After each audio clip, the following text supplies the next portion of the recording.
ஸ்ரீ ஆண்டாள் அருளிச் செய்த திருப்பாவை பாசுரம் 26.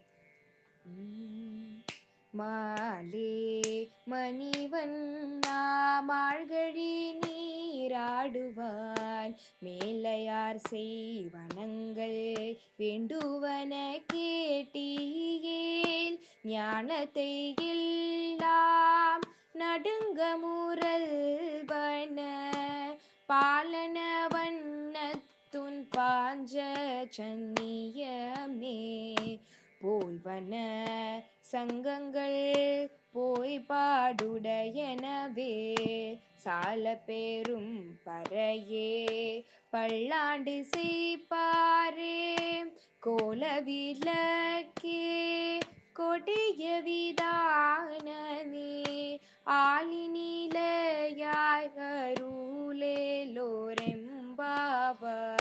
மாலே மணிவண்ணா.